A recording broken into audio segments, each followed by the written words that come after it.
Guys, মধ্যরাতে duty থেকে আসার পর সকাল সকাল যখন পুরো এলাকা শান্তশিষ্ট, তখনই চোখের ঘুমটা পূরণ হওয়ার আগেই চলে এসেছে আবার ডিউটির কল। এখন এই হসপিটালটার মধ্যে কপিলের মেয়েকে রাখতে এসেছিলাম, ওকে হসপিটালে নামিয়ে দিয়ে আমি চলে আসলাম এই মার্কেটের মধ্যে নাস্তা করার জন্য। হাতের মধ্যে খুব একটা সময় নেই, তাই এখন এখান থেকে খাবারটাকে পার্সেল নিয়ে আবার চলে যাবো। তো গাইস, তোমরা কি ভাবছো আমি এখন নাস্তা করে নিয়ে তারপরে ব্রাশ করছি? আরে না, এখনো খাইনি। আমি ওখান থেকে এসে গিয়েছিলাম মাদ্রাসাতে, ব্রাশটা করেই যে নাস্তা করতে যাবো সেই মুহূর্তে কল চলে আসলো কপিলের আরেকটা মেয়ের। সে বসে তাড়াতাড়ি গাড়ি স্টার্ট করো, আমি যাবো এখন ডিউটিতে। তো ওকে গেটের সামনে নামিয়ে দিয়ে আমি এখন পার্কিং এর মধ্যে বসে পড়লাম খাওয়ার জন্য। তো এখন এই খাবারটুকু তো আর এখানে খাওয়া হলো না, চলো এখন দেখা যাক খাবারটা এখন কখন খেতে পাই সেটা।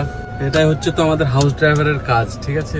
খাবারটারও কোনো টাইম ঠিক থাকে না, ঘুমেরও কোনো টাইম ঠিক থাকে না। তারপর ওকে এখন আরেকটা অফিসের মধ্যে নিয়ে চলে আসলাম, আর এই জায়গাটা হচ্ছে সাবা হসপিটালের পাশে। তো এখন বাজে সকাল 11টা, আর এখন বসলাম সেই খাবারটা নিয়ে। আর এখন এই জায়গাটা আমি যে কোথায় খাচ্ছি সেটাও দেখে না। তো এখন আমি এই খাবারটা খাচ্ছি হলো জাহারা হসপিটালের মধ্যে। আর আমাদের ড্রাইভারদের জীবনটাই তো হচ্ছে এটা, তারা কখন কোথায় খাবে কি করবে সেটা তারা নিজেরাই জানে না। তো গাইস, তোমরা এখন সবাই ভালো থাকো, দেখা হচ্ছে আবার নতুন অন্য কোনো ব্লগে।